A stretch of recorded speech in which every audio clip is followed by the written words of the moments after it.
Welcome students, welcome to Ejaz academy. ಇವತ್ತು ನಾವು second PUC accountancy ಕ್ಲಾಸಸ್ನಲ್ಲಿ ಮೊದಲನೇ ಚಾಪ್ಟರನ್ನು ನೋಡೋಣ.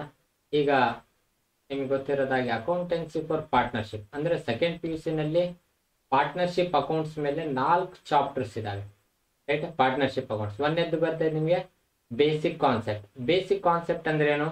ಒಂದು ಪಾರ್ಟ್ನರ್ಶಿಪ್ ವ್ಯವಹಾರವನ್ನು ನಾವು ಹೇಗೆ ಮಾಡ್ಬೇಕಂತ ನಾವೇನ್ ಮಾಡ್ತೀವಿ, ಇದರಲ್ಲಿ ಒಂದು ಬೇಸಿಕ್ ಕಾನ್ಸೆಪ್ಟ್ ನಲ್ಲಿ ನಾವು ಕಲಿತೀವಿ. ಬೇಸಿಕ್ ಕಾನ್ಸೆಪ್ಟ್ ಅಂದ್ರೆ ಈಗ ಒಂದು ಪಾರ್ಟ್ನರ್ಶಿಪ್ ಯಾರು ಕೂಡ ಆದ್ರೂ ನಾವು ಬೇಸಿಕ್ ಆಗಿ ಒಂದು ಪಾರ್ಟ್ನರ್ಶಿಪ್ ವ್ಯವಹಾರ ಸ್ಟಾರ್ಟ್ ಮಾಡ್ಬೇಕಂದ್ರೆ ಪ್ರಾರಂಭ ಮಾಡುವುದಕ್ಕಿಂತ ಮುಂಚೆ ಏನೇನ್ ಮಾತಾಡ್ಕೋಬೇಕು, ಏನೇನ್ ಅಗ್ರಿಮೆಂಟ್ ಗಳನ್ನು ಮಾಡ್ಬೇಕು, ಯಾವ ಯಾವ ಕಂಡೀಷನ್ಸ್ ಇರ್ತಾವೆ, ಯಾರ್ಯಾರು ಏನೇನ್ ಹಾಕ್ಬೇಕಂತ ನಮ್ಗೆ ಎಲ್ಲ ಗೊತ್ತಾಗೋದು ಯಾವುದ್ರಲ್ಲಿ? ಬೇಸಿಕ್ ಕಾನ್ಸೆಪ್ಟ್ ನಲ್ಲಿ.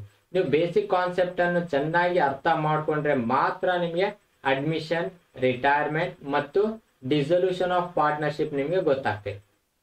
ಯಾಕಂದ್ರೆ ಬೇಸಿಕ್ ಕಾನ್ಸೆಪ್ಟ್ ನಲ್ಲಿ ಟೋಟಲಿ ಒಂದು ವ್ಯವಹಾರವನ್ನು ಯಾವ ರೀತಿಯಲ್ಲಿ ಮಾಡ್ಬೇಕಂತ ನಿಮಗೆ ಗೊತ್ತಾದ್ರೆ ಮಾತ್ರ ಅಡ್ಮಿಷನ್, ರಿಟೈರ್ಮೆಂಟ್, ಡೆತ್ ಮತ್ತು ಡಿಸೊಲ್ಯೂಷನ್ ಬಗ್ಗೆ ನಾಲೆಜ್ ಬರುತ್ತೆ.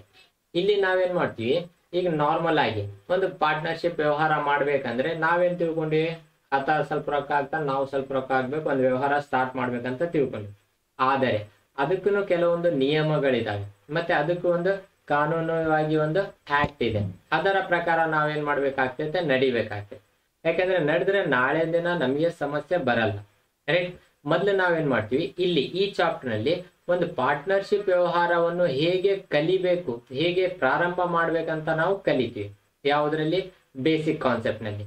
ಇದರಲ್ಲಿ ಟೋಟಲಿ ಡೀಟೇಲ್ಸ್ ಆಗಿ ನಮಗೆ ಗೊತ್ತಾಗ್ತೈತೆ. ಅಂದ್ರೆ ಇಬ್ರು ಪಾರ್ಟ್ನರ್ ಇದ್ರೆ ಅದರಲ್ಲಿ ನಾವು ಏನೇನ್ ಕಂಡೀಷನ್ ಹಾಕ್ಬೇಕು, ಏನೇನ್ ಮಾತಾಡ್ಕೋಬೇಕು, ಯಾರ್ಯಾರು ಏನೇನ್ ಕೆಲಸ ಮಾಡ್ಬೇಕು, ಇವೆಲ್ಲ ಕಂಡೀಷನ್ ಅನ್ನು ನಾವು ತಿಳ್ಕೊಂತೀವಿ ಅಷ್ಟೇ.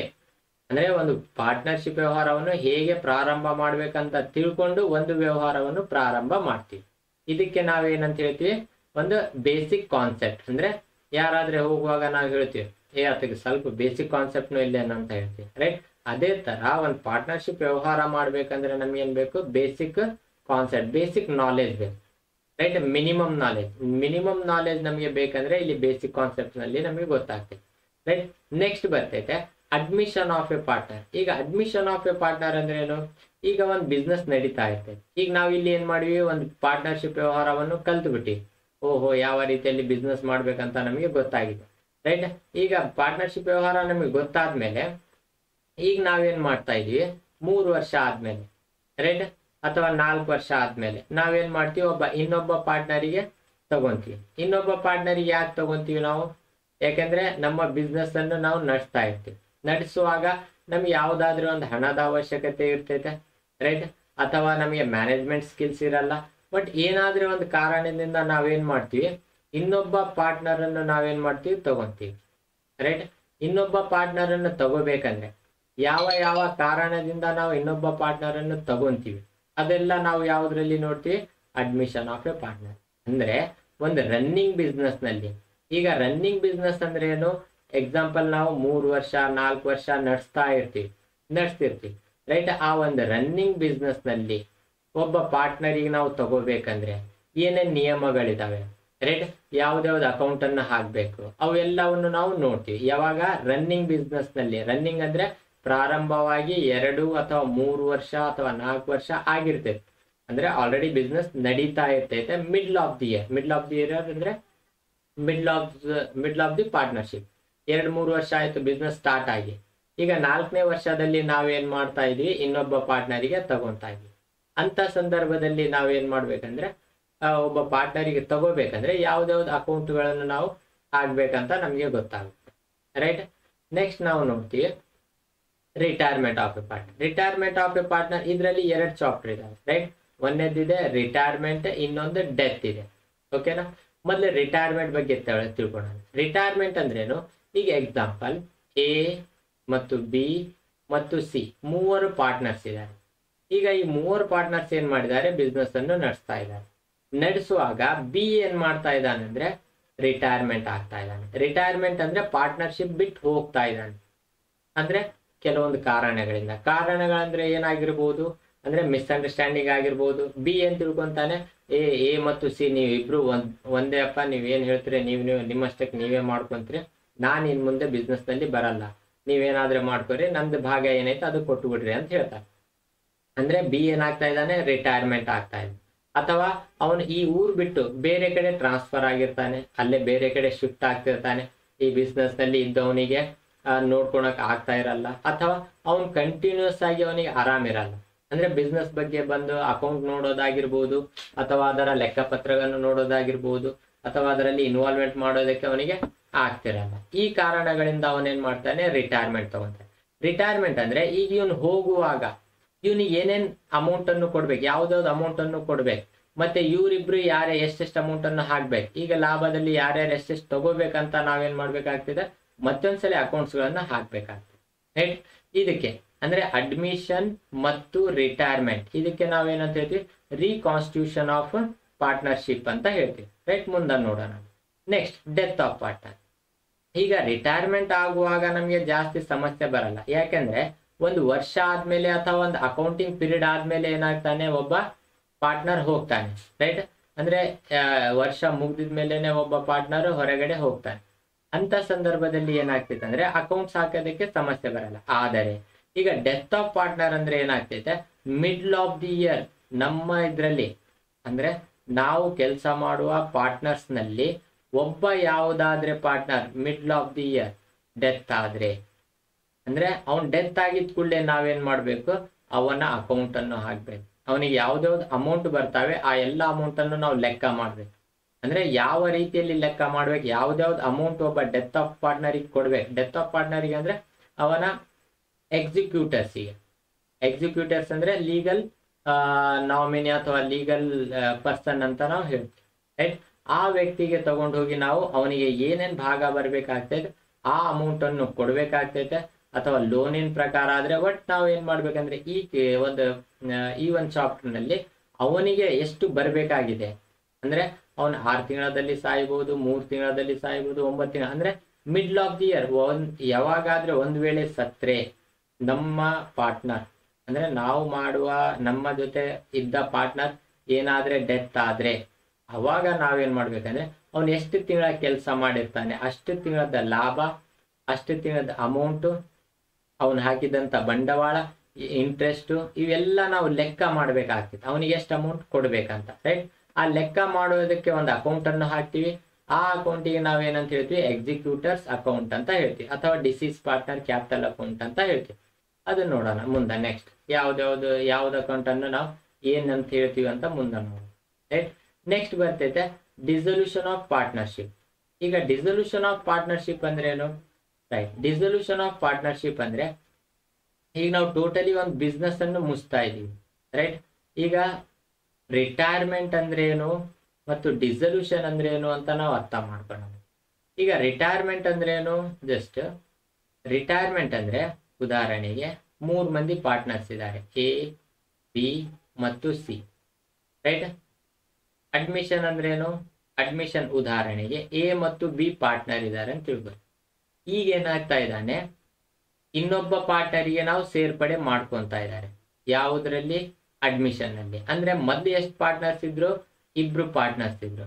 ಈಗ ಎಷ್ಟು ಮಂದಿ ಪಾರ್ಟ್ನರ್ ಆದ್ರು? 3 ಆದ್ರು. ಅಂದ್ರೆ 2 ಮೊದ್ಲು ನಡೆಸ್ತಿದ್ರು, ಈಗ ಇನ್ನೊಬ್ಬ ಪಾರ್ಟ್ನರ್ ಬಂದಾನ, ಅದಕ್ಕೆ ಅಡ್ಮಿಷನ್ ಆಫ್ ಎ ಪಾರ್ಟ್ನರ್ ಅಂತ ನಾವು ಹೇಳ್ತೀವಿ. ಈಗ ರಿಟೈರ್ಮೆಂಟ್ ಅಂದ್ರೇನು? ಈಗ ಉದಾಹರಣೆಗೆ 3 ಮಂದಿ ಪಾರ್ಟ್ನರ್ಸ್ ಇದ್ದಾರೆ, ಎ, ಬಿ ಮತ್ತು ಸಿ. ಈಗ ಒಬ್ಬ ಪಾರ್ಟ್ನರ್ ಹೊರಗಡೆ ಹೋಗ್ತಾ ಇದ್ದಾನೆ. ರೈಟ್, ಅಂದ್ರೆ ಆ ಬಿಸ್ನೆಸ್ ಅನ್ನು ಎ ಮತ್ತು ಸಿ ಇಬ್ರು ಏನ್ ಮಾಡ್ತಾ ಇದ್ದಾರೆ? ಕಂಟಿನ್ಯೂ ನಡೆಸ್ತಾ ಇದ್ದಾರೆ. ರೈಟ್, ಅಂದ್ರೆ ಇಲ್ಲಿ ಬಿಸ್ನೆಸ್ ಕಂಟಿನ್ಯೂ ಆಗುತ್ತೆ.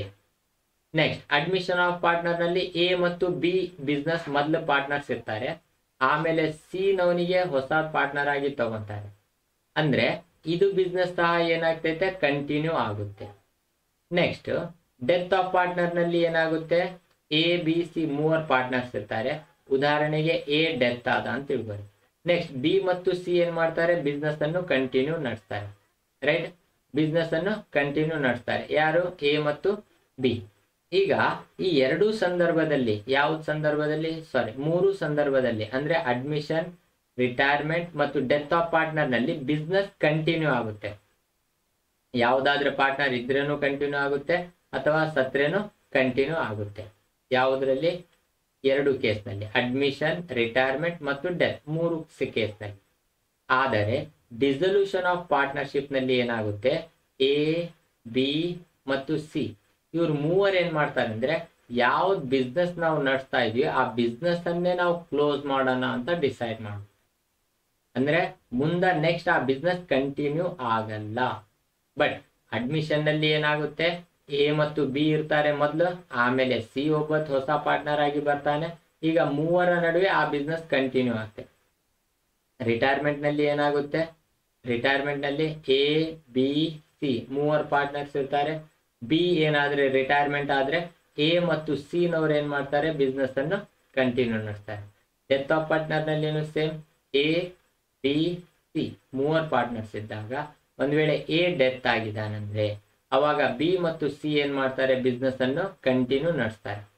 ಆದರೆ ಡಿಸಲ್ಯೂಷನ್ ಆಫ್ ಪಾರ್ಟ್ನರ್ಶಿಪ್ ನಲ್ಲಿ ಬಿಸ್ನೆಸ್ ಕಂಟಿನ್ಯೂ ಆಗಲ್ಲ. ಡಿಸಲ್ಯೂಷನ್ ಅಂದ್ರೆ ಕಂಪ್ಲೀಟ್ ಕ್ಲೋಸಿಂಗ್ ಆಫ್ ಬಿಸ್ನೆಸ್, ಅಂದ್ರೆ ಮುಚ್ಚುವುದಕ್ಕೆ ಡಿಸಲ್ಯೂಷನ್ ಅಂತ ಹೇಳ್ತೀವಿ, ರೈಟ್. ಈಗ ಏನ್ ಮಾಡ್ತಾರೆ ಅಂದ್ರೆ, ಡಿಸಲ್ಯೂಷನ್ ಆಫ್ ಪಾರ್ಟ್ನರ್ಶಿಪ್ ನಲ್ಲಿ ಮೂವರು ಕೂಡಿ ಬಿಸ್ನೆಸ್ ಅನ್ನು ಕ್ಲೋಸ್ ಮಾಡಿ ಯಾರ್ಯಾರಿಗೆ ಎಷ್ಟೆಷ್ಟು ಅಮೌಂಟ್ ಬರ್ಬೇಕು ಅಷ್ಟಷ್ಟು ಅಮೌಂಟ್ ಅನ್ನು ತಗೊಂಡು ಅಲ್ಲಿಗೆ ಆ ವ್ಯವಹಾರ ಏನಾಗ್ತೈತೆ, ಕಂಪ್ಲೀಟ್ ಕ್ಲೋಸ್ ಆಗುತ್ತೆ. ಇದಕ್ಕೆ ನಾವೇನಂತ ಹೇಳ್ತೀವಿ, ಡಿಸಲ್ಯೂಷನ್ ಆಫ್ ಪಾರ್ಟ್ನರ್ಶಿಪ್ ಅಂತ ಹೇಳ್ತೀವಿ, ರೈಟ್. ಈಗ ನಾವು ಫಸ್ಟ್ ಈಗ ನೋಡೋಣ ಅಕೌಂಟಿಂಗ್ ಫಾರ್ ಪಾರ್ಟ್ನರ್ಶಿಪ್. ಈಗ ವಿದ್ಯಾರ್ಥಿಗಳೇ, ನಾವು ಕ್ವಶನ್ಸ್ ನೋಡುವಾಗ ಅಂದ್ರೆ ಸ್ವಲ್ಪ ಥಿಯರಿ ಬೇಸಿಕ್ ನೋಡುವಾಗ್ಲೇ ನಾವು ಕ್ವಶನ್ಸ್ ನೋಡೋಣ. ಅಂದ್ರೆ ಯಾವ್ದಾವ್ದು ಚಾಪ್ಟರ್ ಯಾವ್ದಾವ್ದು ಟಾಪಿಕ್ ಇಂದ ಎಷ್ಟು ಕ್ವಶನ್ಸ್ ಬರಬಹುದು ಅಂತ, ರೈಟ್. ಫಸ್ಟ್ ನಾವು ಇಲ್ಲಿ ಏನ್ ಮಾಡ್ತೀವಿ ಅಂದ್ರೆ, accounting for partnership. Accounting for partnership ನಲ್ಲಿ ಮೊದಲನೇ ಚಾಪ್ಟರ್ ಬಂದಿದೆ ನಿಮ್ಗೆ ಯಾವುದು, ಬೇಸಿಕ್ ಕಾನ್ಸೆಪ್ಟ್. ಈಗ ಬೇಸಿಕ್ ಕಾನ್ಸೆಪ್ಟ್ ಅಂದ್ರೆ ಏನು ನಾನು ಹೇಳಿದೆ, ಅಂದ್ರೆ ಪಾರ್ಟ್ನರ್ಶಿಪ್ ಅಂದ್ರೆ ಏನು, ಪಾರ್ಟ್ನರ್ಶಿಪ್ ಯಾವ ರೀತಿಯಲ್ಲಿ ಮಾಡ್ಬೇಕಂತ ನಾವು ಎಲ್ಲ ನೋಡೋದಕ್ಕೆ ಬೇಸಿಕ್ ಕಾನ್ಸೆಪ್ಟ್ ಅಂತ ಹೇಳ್ತೀವಿ, ರೈಟ್. ಇಲ್ಲಿ ಏನ್ ಹೇಳ್ತಾ ಇದೆ ನೋಡ್ರೆ, section 4 of the Indian partnership act, ಅಂದ್ರೆ ಪಾರ್ಟ್ನರ್ಶಿಪ್ ಆಕ್ಟ್. ಇಲ್ಲಿ ಒಂದು ಪಾಯಿಂಟ್ ಅನ್ನು ನೋಟ್ ಮಾಡ್ಕೊರಿ, Indian partnership act, right. Indian partnership act ಯಾವ್ದಿದೆ, 1932 ಇದೆ, ರೈಟ್. ಇದು ನಿಮ್ಮ ಮೈಂಡ್ ನಲ್ಲಿ ಬರ್ಬೇಕು. ಡಿಫೈನ್ಸ್ ಅಂದ್ರೆ ಇಂಡಿಯನ್ ಪಾರ್ಟ್ನರ್ಶಿಪ್ ಆಕ್ಟ್ 1932 ಏನ್ ಹೇಳ್ತಾ ಇದೆ, ಪಾರ್ಟ್ನರ್ಶಿಪ್ ಆಕ್ಟ್ ಅಂತ ಬಂದಿದ್ದಾಗ ನಿಮ್ಮ ಮೈಂಡ್ ನಲ್ಲಿ ಏನ್ ಬರ್ಬೇಕು, 1932 ಅಂತ ಬರ್ಬೇಕು, ರೈಟ್. ಅದು ಹೇಳ್ತಾ ಇದೆ ಅಂದ್ರೆ ಇಂಡಿಯನ್ ಪಾರ್ಟ್ನರ್ಶಿಪ್ ಆಕ್ಟ್ ಏನ್ ಹೇಳ್ತಾ ಇದೆ, partnership meaning of partnership, partnership ಅಂದ್ರೆ ಏನು ಅಂತ ಹೇಳ್ತಾ ಇದೆ.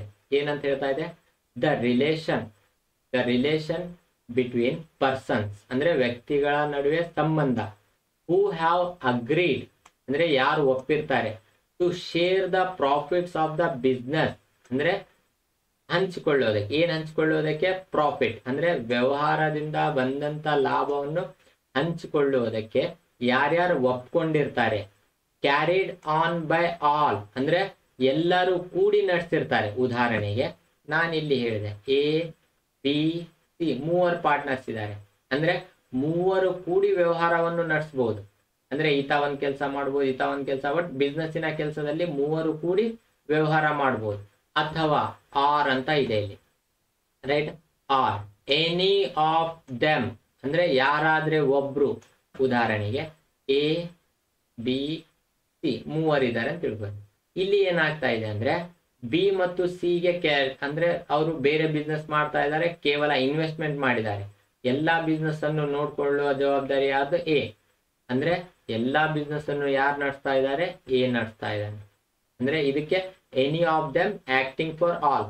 ಇದರ ಅರ್ಥ ಏನಂದ್ರೆ, ಬಿಸ್ನೆಸ್ ನಲ್ಲಿ ಮೂವರು ಪಾರ್ಟ್ನರ್ಸ್ ಇದ್ದಾಗ ಮೂವರು ನಡೆಸ್ಬೇಕಂತೇನಿಲ್ಲ, ಒಬ್ರು ನಡೆಸಬಹುದು ಅಥವಾ ಒಬ್ರಿಗಿಂತ ಹೆಚ್ಚು ಮಂದಿ ನಡೆಸಬಹುದು ಅಥವಾ ಎಲ್ಲರೂ ನಡೆಸಬಹುದು. ಅದೇ ಹೇಳ್ತಾ ಇದೆ. ಏನಂತ ಹೇಳ್ತಾ ಇದೆ, ಜಸ್ಟ್ ನೋಡ್ರಿ, the relation between persons who have agreed to share the profits of a business carried on by all ಅಂದ್ರೆ ಎಲ್ಲರೂ ನಡೆಸಬಹುದು, ಅಥವಾ ಆರ್ ಎನಿ ಆಫ್ ದೆಮ್ ಅವರಲ್ಲಿ ಯಾರಾದ್ರೆ ಒಬ್ರು, ಆಕ್ಟಿಂಗ್ ಫಾರ್ ಆಲ್ ಅಂದ್ರೆ ಎಲ್ಲರ ಪರವಾಗಿ ಯಾರಾದ್ರೆ ಒಬ್ರು ನಡೆಸಬಹುದು. ಅದಕ್ಕೆ ನಾವೇನಂತ ಹೇಳ್ತೀವಿ, ಪಾರ್ಟ್ನರ್ಶಿಪ್ ಅಂತ ಹೇಳ್ತೀವಿ. ಯಾವ್ದು ಹೇಳ್ತಾ ಇದೆ, ಸೆಕ್ಷನ್ 4. ಯಾವ section 4, partnership act 1932 partnership act section 4 ಹೇಳ್ತಾ ಇದೆ. ಈಗ ಇದರಲ್ಲಿ MCQs ನಾವು ನೋಡಬಹುದು. ಅಂದ್ರೆ ಇದರ ಮೇಲೆ ಯಾವ್ದು ಕ್ವಶನ್ಸ್ ಕೇಳಬಹುದು. ಒಂದನೇದು ಕ್ವಶನ್ ಬರ್ತಾ ಇದೆ, section dash of the partnership act defines ಅಂದ್ರೆ ಇಲ್ಲಿ ಏನ್ ಹೇಳ್ತಾ ಇದ್ದಾನೆ, ಸೆಕ್ಷನ್. ಯಾವ ಸೆಕ್ಷನ್ ಹೇಳ್ತಾ ಇದೆ? Indian partnership act 1932 defines partnership. ಅಂದ್ರೆ ಪಾರ್ಟ್ನರ್ಶಿಪ್ ಬಗ್ಗೆ ಯಾವ ಸೆಕ್ಷನ್ ಹೇಳ್ತಾ ಇದೆ ಅಂತ ಕೇಳ್ತಾ ಇದೆ. ಅಂದ್ರೆ ನಾವು ಇಲ್ಲಿ ಮೇಲೆ ಮೀನಿಂಗ್ ನಲ್ಲಿ ನೋಡಿ ಏನಂತ ನೋಡಿ, ಸೆಕ್ಷನ್ 4 ಅಂತ ನಮ್ಗೆ ಗೊತ್ತಿದೆ, ರೈಟ್. ಸೊ ಇಲ್ಲಿ ಆನ್ಸರ್ ಏನಾಗಿರ್ಬೋದು ಅಂದ್ರೆ ಇದರಲ್ಲಿ ನಿಮಗೆ ಕೇಳ್ಬೋದು, ಯಾವುದ್ರಲ್ಲಿ? ಫಿಲ್ ಇನ್ ದ ಬ್ಲಾಂಕ್ ನಲ್ಲಿ section 4 of the Indian partnership act ಅಂತ. ಇನ್ನೊಂದು ಕ್ವಶನ್ ಬರ್ತೈತೆ, what is the partnership? What is a partnership for? Right, partnership form ಅಂದ್ರೆ ನಾವು ಇದನ್ನು ಸಹ ನಾವು ಬರಿಬಹುದು. ನೆಕ್ಸ್ಟ್ ಬರ್ತೈತೆ the business of a partnership. ಅಂದ್ರೆ ಪಾರ್ಟ್ನರ್ಶಿಪ್ ಅನ್ನ ವ್ಯವಹಾರ concern may be carried on by. ಇಲ್ಲಿ ನೋಡ್ರಿ, the business of a partnership concern may be carried on by. ಅಂದ್ರೆ ಬಿಸ್ನೆಸ್ ಅನ್ನು ಯಾರು ನಡೆಸಬಹುದು, ಕ್ಯಾರಿಡ್ ಆನ್ ಬೈ ಯಾರು ನಡೆಸಬಹುದು ಅಂತ MCQ ಕೇಳಿದಾನೆ. ಅಂದ್ರೆ 4 ಆಪ್ಷನ್ ಕೊಟ್ಟಿದ್ದಾನೆ.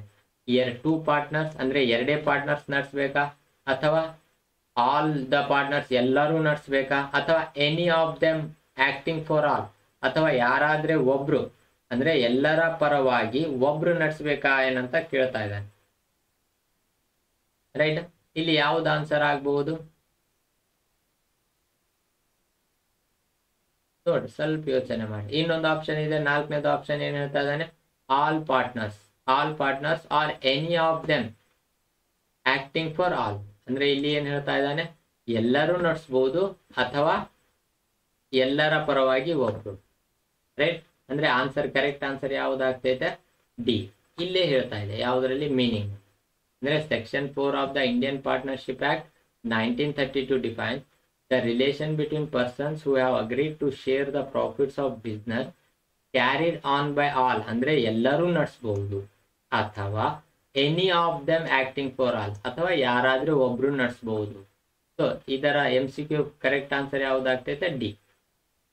ನೆಕ್ಸ್ಟ್ ನಾವು ನೋಡ್ಬೋದು ಮೀನಿಂಗ್ ಆಫ್ ಎ ಪಾರ್ಟ್ನರ್. ಅಂದ್ರೆ ಒಬ್ಬ ಪಾರ್ಟ್ನರ್ ಅಂದ್ರೆ ರೈಟ್. ಇಲ್ಲಿ ನಾವು ಒಬ್ಬ ಪಾರ್ಟ್ನರ್ ಅಂದ್ರೆ ಏನಂತ ನಾವು ಹೇಳ್ತೀವಿ, ಎ ಪರ್ಸನ್ ಏನ್ರಿ, ಒಬ್ಬ ವ್ಯಕ್ತಿ. A person who forms the partnership. ಅಂದ್ರೆ ಒಬ್ಬೊಬ್ಬ ವ್ಯಕ್ತಿಯನ್ನು ನಾವು ಏನಂತ ಹೇಳ್ತೀವಿ, ಪಾರ್ಟ್ನರ್ಸ್ ಅಂತ ಹೇಳ್ತೀವಿ, ರೈಟ್. ಅಂದ್ರೆ ಒಂದು ಪಾರ್ಟ್ನರ್ಶಿಪ್ ವ್ಯಕ್ತಿ ಇದರಲ್ಲಿ ಉದಾಹರಣೆಗೆ ಎ, ರೈಟ್, ಎ, ಬಿ ಮತ್ತು ಸಿ. ಈಗ 3 ಪರ್ಸನ್ಸ್, 3 ವ್ಯಕ್ತಿಗಳು, ರೈಟ್. 3 ವ್ಯಕ್ತಿಗಳು ಒಬ್ರೊಬ್ರಿಗೆ ನಾವೇನಂತ ಹೇಳ್ತೀವಿ, ಪಾರ್ಟ್ನರ್ ಅಂತ ಹೇಳ್ತೀವಿ, ರೈಟ್. ಈಗ ಎಲ್ಲರಿಗೆ 3ರಿಗೆ ಕೂಡಿಸಿ ಪಾರ್ಟ್ನರ್, ರೈಟ್. ಅಂದ್ರೆ ಏನ್ ಹೇಳ್ತಾ ಇದ್ದಾನೆ, a person who forms the partnership. ಅಂದ್ರೆ ಪಾರ್ಟ್ನರ್ಶಿಪ್ ಅನ್ನು ಯಾರು ಫಾರ್ಮ್ ಅಂದ್ರೆ ರಚನೆ ಮಾಡ್ತಾರೆ, ಅಂದ್ರೆ ಯಾರ್ಯಾರು ಕೂಡಿ ರಚನೆ ಮಾಡ್ತಾರೆ ಅವ್ರೆಲ್ಲರೂ ಯಾರು, ಪಾರ್ಟ್ನರ್. ಅಂದ್ರೆ ಒಬ್ರೊಬ್ರು ಸಿಂಗಲ್ ಆಗಿ ಇಂಡಿವಿಜುವಲಿ ಒಬ್ರೊಬ್ರಿಗೆ ಪಾರ್ಟ್ನರ್ ಅಂತ ಹೇಳ್ತೀವಿ, ರೈಟ್. ಈಗ ಪಾರ್ಟ್ನರ್ಶಿಪ್ ನಲ್ಲಿ ಒಬ್ರು ಇರ್ಬೋದು, ಇಬ್ರು ಇರ್ಬೋದು, ಇಬ್ರಿಗಿಂತ ಹೆಚ್ಚು ಮಂದಿ ಇರ್ಬೋದು. ಈಗ ಫರ್ಮ್ ಅಂದ್ರೆ right, the person who form constitute the partnership are collectively.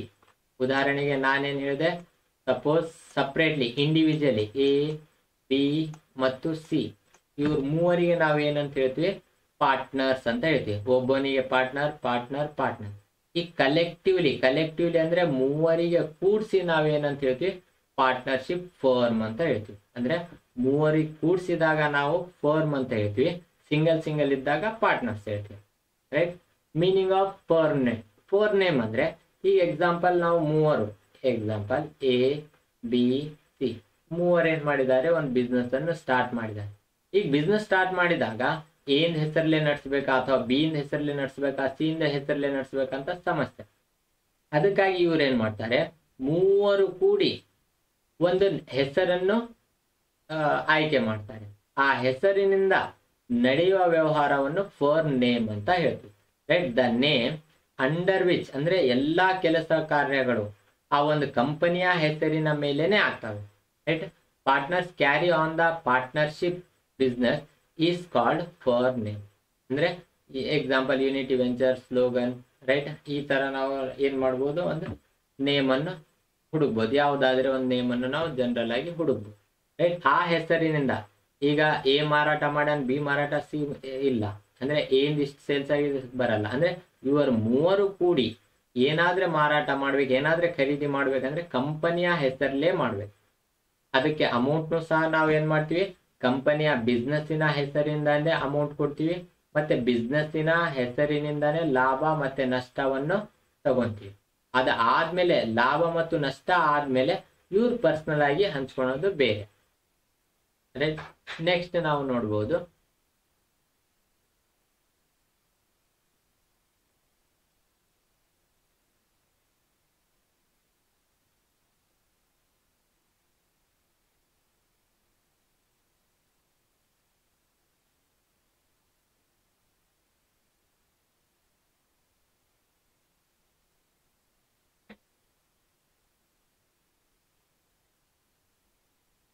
Next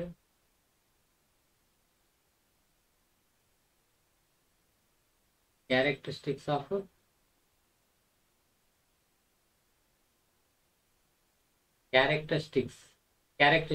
partnership. ಈಗ ಕ್ಯಾರೆಕ್ಟರಿಸ್ಟಿಕ್ಸ್ ಆಫ್ ಪಾರ್ಟ್ನರ್ಶಿಪ್ ಅಂದ್ರೆ ಏನು? ರೈಟ್, ಅಂದ್ರೆ ಪಾರ್ಟ್ನರ್ಶಿಪ್ ನಲ್ಲಿ ಏನೇನ್ ಮುಖ್ಯವಾಗಿ ಅದರ ಗುಣಲಕ್ಷಣಗಳು ಏನದಾವೆ? ರೈಟ್, ಒಂದನೇದ್ದು 2 or more ಪರ್ಸನ್. ಇದು ಏನ್ ಹೇಳ್ತಾ ಇದೆ, 2 ಅಥವಾ 2ಕ್ಕಿಂತ ಹೆಚ್ಚು ವ್ಯಕ್ತಿಗಳು ಇರ್ಬೇಕು ಯಾವುದ್ರಲ್ಲಿ, ಪಾರ್ಟ್ನರ್ಶಿಪ್. ಈಗ ಉದಾಹರಣೆ ಗೊತ್ತಿದೆ, ಒಬ್ಬ ವ್ಯಕ್ತಿ ಇದ್ರೆ ಅದಕ್ಕೆ ಪಾರ್ಟ್ನರ್ ಹೇಳಲ್ಲ, ಒಬ್ರಿಗಿಂತ ಹೆಚ್ಚಿದ್ರೆ ಮಾತ್ರ ನಾವು ಪಾರ್ಟ್ನರ್ಸ್ ಅಂತ ಹೇಳ್ತೀವಿ. ನೆಕ್ಸ್ಟ್ ಬರ್ತೈತೆ ಅಗ್ರಿಮೆಂಟ್ ಇರ್ಬೇಕು.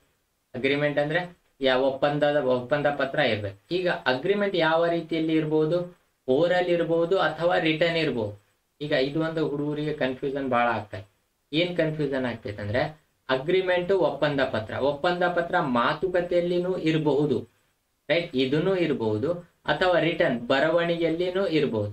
ಆದರೆ ಬರವಣಿಗೆಯಲ್ಲಿ ಇದ್ರೆ ಬಹಳ ಒಳ್ಳೇದು.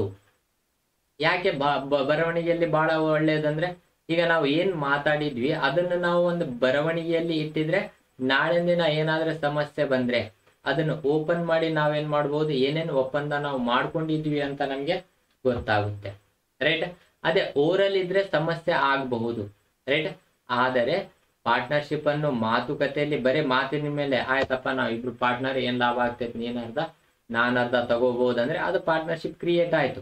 ಅದಕ್ಕೆ ಯಾವುದೇ ಅಡಚಣೆ ಇಲ್ಲ ಮಾತುಕತೆಯಿಂದ ಮಾಡ್ಲೇಬಾರ್ದಂತ ಏನಿಲ್ಲ. ಮಾತುಕತೆಯಿಂದಾನು ಮಾಡ್ಬೋದು ಅಥವಾ ಬರವಣಿಗೆಯಿಂದಾನು ಮಾಡ್ಬೋದು. ಎರಡರಲ್ಲಿ ನಾವು ಏನ್ ಮಾಡ್ಬೋದು, ಓರಲ್ ಆರ್ ರಿಟರ್ನ್ ಅನ್ನು ನಾವೇನ್ ಮಾಡ್ಬೋದು, ಅಗ್ರಿಮೆಂಟ್ ಅನ್ನು ಮಾಡ್ಕೋಬಹುದು. ಎರಡರಲ್ಲಿ ನಮ್ಗೆ ಏನಾಗ್ತೈತೆ, ಅಗ್ರಿಮೆಂಟ್ ಆಗುತ್ತೆ. ರೈಟ್, ನೆಕ್ಸ್ಟ್ ಒಂದನೇದ್ದು 2 ಅಥವಾ 2ಕ್ಕಿಂತ ಹೆಚ್ಚು. 2 ಅಥವಾ 2ಕ್ಕಿಂತ ಹೆಚ್ಚು ಪರ್ಸನ್ ಬೇಕು ಅಂದ್ರೆ ಇದ್ರಲ್ಲಿ ನಮ್ಗೆ ಏನ್ ಗೊತ್ತಾಗುತ್ತೆ, ಮಿನಿಮಮ್ 2 ಬೇಕಂತ. ರೈಟ್, ಮಿನಿಮಮ್ ಅಂದ್ರೆ ಕನಿಷ್ಠ 2 ಬೇಕು. ಇಬ್ರಿಗಿಂತ ಜಾಸ್ತಿ ಪಾರ್ಟ್ನರ್ಸ್ನು ಇರಬಹುದು. ರೈಟ್, ಅಗ್ರಿಮೆಂಟ್ ಅಂದ್ರೆ ಒಂದು ಒಪ್ಪಂದ ಪತ್ರ ಇರಬೇಕು, ಮಾತುಗಳಲ್ಲಿ ಇರಬಹುದು ಅಥವಾ ಬರವಣಿಗೆಯಲ್ಲಿ ಇರಬಹುದು. ನೆಕ್ಸ್ಟ್ ಒಂದು ಲಾಫುಲ್ ಬಿಸ್ನೆಸ್ ಅಂದ್ರೆ ಕಾನೂನು ಪ್ರಕಾರ ಒಂದು ಒಳ್ಳೆಯ ಬಿಸ್ನೆಸ್ ಅನ್ನು ನಾವು ಮಾಡ್ಬೇಕಾಗ್ತದೆ ಕಾನೂನು ರೀತಿಯಲ್ಲಿ. ಮತ್ತೆ ನಾವು ಬೆಟ್ಟಿಂಗ್ ಆಡಿವಿ, ರೈಟ್, ಪಾರ್ಟ್ನರ್ಶಿಪ್ ನಲ್ಲಿ ನಾವು ಸ್ಪೆಟ್ ಆಡ್ತೀವಿ, ಬೆಟ್ಟಿಂಗ್ ಆಡ್ತೀವಿ, ಅದು ಕಾನೂನಿನ ಬಾಹಿರವಾಗುತ್ತೆ. ರೈಟ್, ಮತ್ತೆ ಯಾವುದೇ ಬಿಸ್ನೆಸ್ ಮಾಡ್ಬೇಕಂದ್ರೆ ಪ್ರಾಫಿಟ್ ಮೋಟಿವ್ ಇರಬೇಕು. ಏನಪ್ಪ ಪ್ರಾಫಿಟ್ ಮೋಟಿವ್ ಅಂದ್ರೆ ಲಾಭಕ್ಕಾಗಿ ನಾವು ಬಿಸ್ನೆಸ್ ಮಾಡ್ಬೇಕು. ರೈಟ್, ಸುಮ್ನೆ ನಡಿ ಒಂದು ಬಿಸ್ನೆಸ್ ಮಾಡೋಣ, ಲಾಭ ಬಂದ್ರೆ ಬರ್ಲಿ, ಇಲ್ಲ ಅಂದ್ರೆ ಇಲ್ಲ ಅಲ್ಲ. ಲಾಭ ಬಂದ್ರೆ ಲಾಭದ ಒಂದು ಉದ್ದೇಶವನ್ನು ಇಟ್ಕೊಂಡೇ ನಾವೇನ್ ಮಾಡ್ಬೇಕು, ಒಂದು ವ್ಯವಹಾರವನ್ನು ಮಾಡ್ಬೇಕು. ಇನ್ನೊಂದು, ಈ ವ್ಯವಹಾರದಲ್ಲಿ ಇನ್ನೊಂದು ಕ್ಯಾರೆಕ್ಟರಿಸ್ಟಿಕ್ಸ್ ಏನಂದ್ರೆ ಅನ್ಲಿಮಿಟೆಡ್ ಲಯಬಿಲಿಟಿ ಇರ್ತದೆ. ಏನಪ್ಪ ಇದು ಅನ್ಲಿಮಿಟೆಡ್ ಲಯಬಿಲಿಟಿ ಅಂದ್ರೆ, ಉದಾಹರಣೆಗೆ ನಾವೇನಾದ್ರೆ ಬಿಸ್ನೆಸ್ ಅನ್ನು ಸ್ಟಾರ್ಟ್ ಮಾಡಿವಿ ಅಂತ ತಿಳ್ಕೊಳ್ಳಿ. ಎಷ್ಟು ಹಾಕಿರ್ತೀವಿ, ಉದಾಹರಣೆಗೆ ಒಂದು 50,000 ರೂಪಾಯಿ ಹಾಕಿವಿ ಅಂತ ತಿಳ್ಕೊಳ್ಳಿ. ಈಗ ಒಂದು 50,000 ರೂಪಾಯಿ ಹಾಕಿದ ವ್ಯವಹಾರದಲ್ಲಿ 80,000 ರೂಪಾಯಿ ನಷ್ಟ ಆಗೋದಕ್ಕೆ ಸಾಧ್ಯನಾ? ಹೌದು, ಆಗ್ಬಹುದು. ಹೇಗೆ ಆಗ್ಬಹುದು? ಈಗ ನಾವೇನ್ ಮಾಡಿರ್ತೀವಿ, 50,000 ರೂಪಾಯಿ ಸಾಮಾನು ತಗೊಂಡ್ಬಂದಿರ್ತೀವಿ, ಅದೆಲ್ಲ ಸೇಲ್ ಆಗಿರಲ್ಲ, ಕೆಟ್ಟು ಹೋಗ್ತೈತೆ. ಮತ್ತೆ ಬಾಡಿಗೆ ರೆಂಟ್ ಜಾಸ್ತಿ ಆಗ್ತೈತೆ, ಒಂದು 10,000 ರೂಪಾಯಿ ರೆಂಟ್ ಕಟ್ಟಬೇಕಾಗ್ತೈತೆ. ಮತ್ತೆ ವರ್ಕರ್ಸಿಗೆ ಸ್ಯಾಲರಿ ಕೊಡ್ಬೇಕು. ಅಂದ್ರೆ ತಂದಂತ ಸಾಮಾನು ಸಹ 50,000 ರೂಪಾಯಿ ಹಾಕಿದ್ದು ಸಾಮಾನೆಲ್ಲ ಹಾಳಾಯ್ತು. ಮತ್ತೆ ಉಲ್ಟಾ ರೆಂಟ್ನು ಕೊಡ್ಬೇಕಾಯ್ತು, ಕೈಯಿಂದ ಸ್ಯಾಲರಿನೂ ಕೊಡ್ಬೇಕಾಗಿತ್ತು. ಮತ್ತೆ ಎಕ್ಸ್ಪೆನ್ಸಸ್ನು ಬೇರೆ ಬೇರೆ ಎಕ್ಸ್ಪೆನ್ಸಸ್ ಕಟ್ಟಬೇಕಾಯ್ತು. ಅಂದ್ರೆ ಹಾಕಿದ್ದು 50,000 ರೂಪಾಯಿ ಬಿಸ್ನೆಸ್, ಬಟ್ ನಷ್ಟ ಆಗಿದ್ದು 80,000 ರೂಪಾಯಿ. ಅಂದ್ರೆ ಇನ್ನ 30,000 ರೂಪಾಯಿ ನಾವೇನ್ ಮಾಡ್ಬೇಕು, ಕೈಯಿಂದ ಮತ್ತೆ ಹಾಕಿ ಕೊಡ್ಬೇಕಾಗುತ್ತೆ. ಅದಕ್ಕಾಗಿ ಹೇಳ್ತಾ ಇದೆ, ಇದು ಅನ್ಲಿಮಿಟೆಡ್ ಲಯಬಿಲಿಟಿ, ಅಪರಿಮಿತ ಹೊಣೆಗಾರಿಕೆ. ಅಂದ್ರೆ ಹೊಣೆಗಾರಿಕೆ ಜಾಸ್ತಿ ಇರ್ತೈತೆ. ಒಂದ್ ವೇಳೆ ಇಲ್ಲ ಸರ್ ನಮ್ ಕಡೆ ರೊಕ್ಕ ಇಲ್ಲ, ನಾವ್ ಎಲ್ಲಿಂದ ತಂದು ಕೊಡ್ಬೇಕಂದ್ರೆ ಮನೆಯ ಸಾಮಾನುಗಳನ್ನು ಮಾರಾಟ ಮಾಡಿ, ಮನೆಯ ಅಂದ್ರೆ ನಮ್ ಪರ್ಸನಲ್ ಸಾಮಾನುಗಳನ್ನು ಮಾರಾಟ ಮಾಡಿ ಆದ್ರೆ ಸಾಲವನ್ನು ತೀರಿಸಬೇಕು. ಅದಕ್ಕೆ ನಾವೇನಂತ ಹೇಳ್ತೀವಿ, ಪಾರ್ಟ್ನರ್ಶಿಪ್ ಅಕೌಂಟ್ ನಲ್ಲಿ ಅನ್ಲಿಮಿಟೆಡ್ ಲಯಬಿಲಿಟಿ ಇರ್ತೈತೆ. ಅನ್ಲಿಮಿಟೆಡ್ ಲಯಬಿಲಿಟಿ ಅಂದ್ರೆ ಹಾಕಿದಂತ ಬಂಡವಾಳಕ್ಕಿಂತ ಹೆಚ್ಚು ನಷ್ಟನೂ ಆಗಬಹುದು. ಎಷ್ಟು ನಷ್ಟ ಆಗ್ತೈತೆ ಆ ಎಲ್ಲಾ ನಷ್ಟವನ್ನು ಸ್ವಂತ ಖರ್ಚಿನಿಂದ ಕಟ್ಟಬೇಕಾಗ್ತೈತೆ ಪಾರ್ಟ್ನರ್ಸ್, ಎಲ್ಲ ಪಾರ್ಟ್ನರ್ಸ್, ಒಬ್ರದಿಬ್ರದಲ್ಲಿ. Next, no separate legal entity. ಅಂದ್ರೆ ಇಲ್ಲಿ ಪಾರ್ಟ್ನರ್ಸ್ ಮತ್ತು ಫರ್ಮ್ಸ್ ಏನ್ ಬೇರೆ ಅಲ್ಲ. ಫರ್ಮ್ ಅಂದ್ರೇನು ಒಂದೇ, ಪಾರ್ಟ್ನರ್ ಅಂದ್ರೇನು ಒಂದೇ. ಇದಕ್ಕೆ ಯಾವುದೇ ಒಂದು ಬೇರೆ ರೀತಿಯ ಎಂಟಿಟಿ, ಪಾರ್ಟ್ನರ್ ನನಗೆ ಸಂಬಂಧ ಇಲ್ಲ, ಅದು ಬಿಸ್ನೆಸ್ ಸಂಬಂಧ ಅಲ್ಲ, ಅದು ನನಗೆ ಸಂಬಂಧ ಅಲ್ಲ ಅಂತ ಇಲ್ಲಿ ಪಾರ್ಟ್ನರ್ಸ್ ಹೇಳಿದಂಗಿಲ್ಲ. ಎರಡು ಒಂದೇ. ಇಲ್ಲಿ ಪಾರ್ಟ್ನರ್ಸ್ ಅಂದ್ರೇನು ಒಂದೇ, ಫರ್ಮ್ ಅಂದ್ರೇನು ಒಂದೇ. ಇದರಲ್ಲಿ ಯಾವುದೇ ಸಪರೇಷನ್ ಅಂದ್ರೆ ಇದು ಬೇರೆ ಮಾಡಕ್ ಬರಲ್ಲ. ಯಾವುದು ಪಾರ್ಟ್ನರ್ಸ್ ಬೇರೆ ಮತ್ತು ಫರ್ಮ್ ಬೇರೆ ಮಾಡೋದಕ್ಕೆ ಬರೋದಿಲ್ಲ. ರೈಟ್. ನೆಕ್ಸ್ಟ್ ನಾವು ನೋಡ್ತೀವಿ ಇಲ್ಲಿ, ಅಂದ್ರೆ ಇದರ ಮೇಲೆನೆ ನಾವು ಕೆಲವೊಂದು ಕ್ವಶನ್ಸ್ MCQ ಕೇವಲ ಕ್ಯಾರೆಕ್ಟರಿಸ್ಟಿಕ್ಸ್ ಮೇಲೆ ಯಾವ ಯಾವ ಪ್ರಶ್ನೆಗಳನ್ನು ಕೇಳಬಹುದಂತ ನಾವು ನೋಡೋಣ. ರೈಟ್. ಇಲ್ಲಿ ನೋಡ್ರಿ, ಇನ್ ಆರ್ಡರ್ ಟು ಫಾರ್ಮ್ ಏನ್ ಹೇಳ್ತಾ ಇದ್ದಾನೆ, ಒಂದು in order to form a partnership ಅಂದ್ರೆ ಒಂದು ಪಾರ್ಟ್ನರ್ಶಿಪ್ ಅನ್ನು ಸ್ಥಾಪನೆ ಮಾಡ್ಬೇಕಂದ್ರೆ, ರೈಟ್, ಒಂದು ಪಾರ್ಟ್ನರ್ಶಿಪ್ ಅನ್ನು ಸ್ಥಾಪನೆ ಮಾಡ್ಬೇಕಂದ್ರೆ ಇಲ್ಲಿ ನಾವೇನ್ ಮಾಡ್ಬೇಕು, there should be at least ಅಂತ ಹೇಳ್ತಾ ಇದ್ದಾನೆ. There should be at least ಅಂದ್ರೆ ಮಿನಿಮಮ್ ಅಥವಾ ಕನಿಷ್ಠ ಎಷ್ಟು ವ್ಯಕ್ತಿಗಳು ಬೇಕು ಅಂತ ಹೇಳ್ತಾ ಇದ್ದಾನೆ. ಇಲ್ಲಿ ಒಂದನೇದು ಆಪ್ಷನ್ ನಿಮಗೆ ಕೊಟ್ಟಿದ್ದಾನೆ, ಎಷ್ಟು, 1 ಪರ್ಸನ್. ನಿಮಗೆ ಗೊತ್ತಿದೆ ಒಬ್ಬ ವ್ಯಕ್ತಿಯಿಂದ ಪಾರ್ಟ್ನರ್ಶಿಪ್ ಅಂತ ಹೇಳೋದಕ್ಕೆ ಸಾಧ್ಯ ಇಲ್ಲ, ಸೊ ಇದು ಬರಲ್ಲ. ನೆಕ್ಸ್ಟ್ 2 ಪರ್ಸನ್ ಅಂದ್ರೆ ಇಬ್ರು ಇರಬಹುದು. ರೈಟ್. ಈ 7 ಪೀಪಲ್ಸ್ ಇರಬಹುದು, 50 ಪೀಪಲ್ ಇರಬಹುದು. ಆದರೆ ಕ್ವಶನ್ ನಲ್ಲಿ ಏನ್ ಕೇಳ್ತಾ ಇದ್ದಾನೆ, in order to form a partnership there should be at least ಅಂದ್ರೆ ಕಡಿಮೆ ಅಂದ್ರೆ ಕನಿಷ್ಠ ಎಷ್ಟು ವ್ಯಕ್ತಿಗಳು ಇರಬೇಕು. ಕನಿಷ್ಠ ಅಂದ್ರೆ ಎಷ್ಟು ವ್ಯಕ್ತಿಗಳು ಇರಬೇಕು, 2 ವ್ಯಕ್ತಿಗಳು ಇರಬೇಕು. ಕನಿಷ್ಠ ಎಷ್ಟಿರ್ಬೇಕು, 2. 2ಕ್ಕಿಂತ ಜಾಸ್ತಿ ಎಷ್ಟಾದ್ರೂ ಇರ್ಬೋದು, ಬಟ್ 2ಕ್ಕಿಂತ ಕಡಿಮೆ ಇರೋದಕ್ಕೆ ಸಾಧ್ಯವಿಲ್ಲ. ಸೊ ಅಟ್ ಲೀಸ್ಟ್ ಎಷ್ಟಿರ್ಬೇಕಂತ ಹೇಳ್ತಾ ಇದ್ದಾನೆ, 2. So correct answer is D. Next ಏನ್ ಹೇಳ್ತಾ ಇದ್ದಾನೆ, the agreement between A partner may be ಇನ್. ಇಲ್ಲಿ ಏನ್ ಹೇಳ್ತಾ ಇದ್ದಾನೆ, ಅಗ್ರಿಮೆಂಟ್ ಅಂತ ಹೇಳಿದೆ ನಾನು, ಒಂದು ಒಪ್ಪಂದ ಪತ್ರ ಮಾಡ್ಕೋಬೇಕಂತ ಹೇಳಿದೆ. ಈಗ ಒಂದು ಒಪ್ಪಂದ ಪತ್ರ ಯಾವ ರೀತಿಯಲ್ಲಿ ಮಾಡ್ಕೋಬೇಕು, between partner may be in oral ಅಂದ್ರೆ ಬರೇ ಮಾತುಗಳಿಂದ ಇರ್ಬೇಕಾ, ಅಥವಾ ಬರವಣಿಗೆಯಲ್ಲಿ ಇರ್ಬೇಕಾ, ಅಥವಾ ಓರಲ್ ಆರ್ ರಿಟರ್ನ್ ಅಂದ್ರೆ ಮಾತುನಲ್ಲಿನೂ ಇರಬಹುದು ಅಥವಾ ಬರವಣಿಗೆಯಲ್ಲಿನೂ ಸಹ ಇರಬಹುದು ಅಂತ ಕೇಳ್ತಾ ಇದ್ದಾನೆ. ಅಥವಾ ಡೂಪ್ಲಿಕೇಟ್, ರೈಟ್, ಸುಮ್ಮನೆ ಉದ್ರಿ ಮಾತಿನಲ್ಲಿ ಇರ್ಬೇಕಂತ ಕೇಳ್ತಾ ಇದ್ದಾನೆ. ಸೊ ಇಲ್ಲಿ ನಾನು ಅವಾಗ್ಲೇ ಹೇಳಿದೆ ಏನಂತ, ಒಂದು ಅಗ್ರಿಮೆಂಟ್ ಓರಲ್ ಮಾತುಗಳಿಂದಾನು ಇರಬಹುದು, ಕೇವಲ ಬಾಯಿ ಮಾತಿನಿಂದಾನು ಅಗ್ರಿಮೆಂಟ್ ಆಗುತ್ತೆ, ಮತ್ತು ಬರವಣಿಗೆಯಲ್ಲಿಂದಾನು ಅಗ್ರಿಮೆಂಟ್ ಆಗುತ್ತೆ. ಆದರೆ ಅಗ್ರಿಮೆಂಟ್ ಬರವಣಿಗೆಯಲ್ಲಿದ್ರೆ ಒಳ್ಳೇದು, ಅದರಲ್ಲೇ ಇರ್ಬೇಕಂತ ಯಾವುದೇ ಕಂಡೀಷನ್ ಇಲ್ಲ. ಬರವಣಿಗೆಯಲ್ಲಿದ್ರೆ ಉತ್ತಮವಾಗಿ ಒಂದು ವ್ಯವಹಾರಕ್ಕೆ, ಒಂದು ಪಾರ್ಟ್ನರ್ಶಿಪ್ಗೆ ಒಳ್ಳೇದಂತ ಹೇಳ್ತಾ ಇದೆ. ಯಾವುದು ಕಾನೂನು ಹೇಳ್ತಾ ಇದೆ, ಮತ್ತೆ ನನ್ನ ಅಭಿಪ್ರಾಯನೂ ಅದೇ. ಸೊ ಇಲ್ಲಿ ಓರಲ್ ಅಷ್ಟೇ ಬೇಕಾಗಿಲ್ಲ, ರಿಟರ್ನ್ ಅಷ್ಟೇ ಬೇಕಾಗಿಲ್ಲ. ಓರಲ್ ಆರ್ ರಿಟರ್ನ್ ಎರಡರಲ್ಲಿ ಯಾವ್ದಾದ್ರೆ ಇದ್ರೇನು ನಾವೇನ್ ಮಾಡ್ಬೋದು, ಒಂದು ಅಗ್ರಿಮೆಂಟ್ ಅನ್ನು ಮಾಡಬಹುದು. ನೆಕ್ಸ್ಟ್ ನಾವು ಇಲ್ಲಿ ನೋಡ್ತೀವಿ, ಇದು ಆನ್ಸರ್ ಯಾವ್ದಾಗುತ್ತೆ,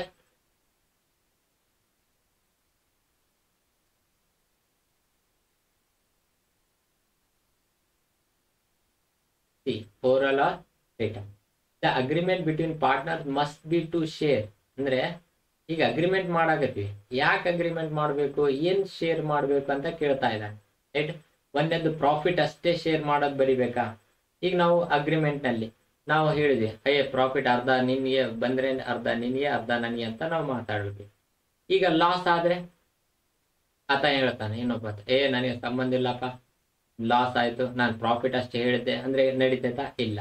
ಅಂದ್ರೆ ಇಲ್ಲಿ ಏನ್ ಹೇಳ್ತಾ ಇದೆ ಅಂದ್ರೆ, profit partners must be share ಅಂದ್ರೆ ಪಾರ್ಟ್ನರ್ಸ್ ಏನ್ ಹಂಚ್ಕೋಬೇಕು, profits and losses, right, duties and responsibilities ಅಲ್ಲ, ಕೇವಲ ಲಾಸಸ್ ಅಲ್ಲ, ಕೇವಲ ಪ್ರಾಫಿಟ್ ಅಲ್ಲ, ಪ್ರಾಫಿಟ್ ಅಂಡ್ ಲಾಸಸ್. ಪ್ರಾಫಿಟ್ ಆದ್ರೇನು ಸಮಭಾಗಿ, ನಷ್ಟ ಲಾಸ್ ಆದ್ರೇನು ಸಮಭಾಗಿ. ಅಂದ್ರೆ ಅವ್ರೇನ್ ಮಾತಾಡ್ಕೊಂಡಿರ್ತಾರೆ ಅದ್ರ ಪ್ರಕಾರ ನಾವೇನ್ ಮಾಡ್ಬೇಕಾಗ್ತೈತೆ, ಪ್ರಾಫಿಟ್ ಆಗ್ಲಿ ಅಥವಾ ಲಾಸ್ ಆಗ್ಲಿ ಅದ್ರ ಪ್ರಕಾರ ನಾವೇನ್ ಮಾಡ್ಬೇಕು, ನಡ್ಕೊಳ್ಬೇಕಾಗ್ತದೆ. ರೈಟ್. ಅಂದ್ರೆ ಪ್ರಾಫಿಟ್ ಆದ್ರೆ ಪ್ರಾಫಿಟ್ ನಲ್ಲಿ ಭಾಗಿಯಾಗಬೇಕು, ನಷ್ಟ ಆದ್ರೆ ಲಾಸ್ ನಲ್ಲಿ ಭಾಗಿಯಾಗಬೇಕಾಗ್ತದೆ. ರೈಟ್. ಸೊ ಇಲ್ಲಿ ಏನಾಗ್ತೈತಿ, ಇದರ ಉತ್ತರ ಪ್ರಾಫಿಟ್ ಅಂಡ್ ಲಾಸಸ್ ಎರಡು. Right. The liability of A partner for acts of the firm is, ಅಂದ್ರೆ ಹೊಣೆಗಾರಿಕೆ, ಅಂದ್ರೆ ಒಬ್ಬ ಪಾರ್ಟ್ನರಿನ ಹೊಣೆಗಾರಿಕೆ ಎಷ್ಟು ಇರ್ತೈತೆ ಅಂತ ಹೇಳಿದೆ. ನಾನು ಮೊದ್ಲೇ ಹೇಳಿದೆ ಏನಂತ, ಲಿಮಿಟೆಡ್ ಅಂತೂ ಇರಲ್ಲ, ಅನ್ಲಿಮಿಟೆಡ್ ಇರ್ತೈತೆ ಲಯಬಿಲಿಟಿ. ಯಾಕೆ ಅಂದ್ರೆ ನಾವು ಹಾಕಿದಂತ ಬಂಡವಾಳಕ್ಕಿಂತ ಹೆಚ್ಚು ನಷ್ಟ ಆದ್ರೆ ನಾವು ಸ್ವಂತ ಖರ್ಚಿನ ಅಥವಾ ಸ್ವಂತ ನಮ್ಮ ಮನೆಯ ಸಾಮಾನುಗಳನ್ನು ಮಾರಾಟ ಮಾಡಿ ಆದ್ರೂ ಆ ಹಣವನ್ನು ಪಾವತಿ ಮಾಡಬೇಕು. ಅದಕ್ಕೆ ನಾವೇನಂತ ಹೇಳ್ತೀವಿ, ಅನ್ಲಿಮಿಟೆಡ್ ಲಯಬಿಲಿಟಿ ಅಂತ ಹೇಳ್ತೀವಿ. Right. Next, a partnership firm has no separate, ಅಂದ್ರೆ ಇದು ಒಂದು ಸಪರೇಟ್ ಲೀಗಲ್ ಎಂಟಿಟಿ, ಇದು ಒಂದು ಲೀಗಲ್ ಎಂಟಿಟಿ ಅಲ್ಲ. No separate business legal entity, sorry ಇಲ್ಲಿ ಬಿಸ್ನೆಸ್ ಲೀಗಲ್ ಎಂಟಿಟಿ ಅಂತ ಬರಬೇಕು. Right. Business legal entity just right. Partnership ಏನ್ ಹೇಳ್ತಾ ಇದ್ದಾನೆ, ಸಪರೇಟ್ ಬಿಸ್ನೆಸ್, ಅಂದ್ರೆ ಇಲ್ಲಿ ಬಿಸ್ನೆಸ್ಸಿಗೆ ಮತ್ತು ಪಾರ್ಟ್ನರ್ಸಿಗೆ ಸಪರೇಟ್ ಮಾಡಿದಂಗೆ ಬರಲ್ಲ, ಎರಡು ಒಂದೇ ಅಂತ ಹೇಳ್ತೈತೆ. Right. Business no legal business entity ಅಥವಾ ಬಿಸ್ನೆಸ್ ಎಂಟಿಟಿ ಅಂತ ಹೇಳ್ಬೋದು. ಇದೇನು ಒಂದು ಸಪರೇಟ್ ಬಿಸ್ನೆಸ್ ಲೀಗಲ್ ಎಂಟಿಟಿ ಅಲ್ಲ ಅಂತ ಹೇಳ್ತಾ ಇದ್ದಾನೆ. ರೈಟ್. ಇನ್ನು ಕ್ವಶನ್ಸ್ ಇದೆ ಇದ್ರ ಮೇಲೆ. ರೈಟ್. ನೆಕ್ಸ್ಟ್ ಏನ್ ಹೇಳ್ತಾ ಇದ್ದಾನೆ ನೋಡ್ಬೇಕು. Next question, in order to form partnership there should be at least, ಮತ್ತೆ ಇಲ್ಲಿ ಫಿಲ್ ಇನ್ ದ ಬ್ಲಾಂಕ್ಸ್ ನಲ್ಲಿನೂ ಕೊಟ್ಟಿದ್ದಾನೆ. ಅಂದ್ರೆ ಒಂದು ಮಲ್ಟಿಪಲ್ ಚಾಯ್ಸ್ ನಲ್ಲಿ ಕ್ವಶನ್ ಕೇಳಿದ. ಇಲ್ಲಿ ಮೇಲೆ ನಾವು ನೋಡಿ, in order to form partnership there should be at least ಅಂತ ಕೊಟ್ಟಿದ್ದಾನೆ. ಅದೇ ಕ್ವಶನ್ ಇಲ್ಲಿ in order to form partnership there should be at least dash person, ಅಂದ್ರೆ ಡ್ಯಾಶ್ ಪರ್ಸನ್ಸ್ ಅಂತ ಬಂದಾಗ ನಾವೆಲ್ಲಿ ಏನ್ ಮಾಡ್ಬೇಕು, 2 persons ಅಂತ ನಾವು ಬರಿಬಹುದು. ರೈಟ್. ಯಾಕಂದ್ರೆ 2 persons ಅಂತ ನಾವು ತಗೊಂತೀವಿ ಅಲ್ಲಿ.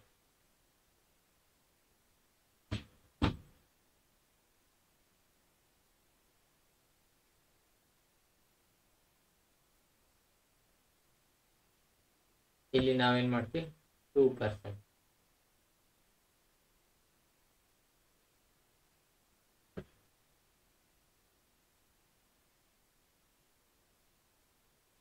ಇಲ್ಲಿ 2 persons.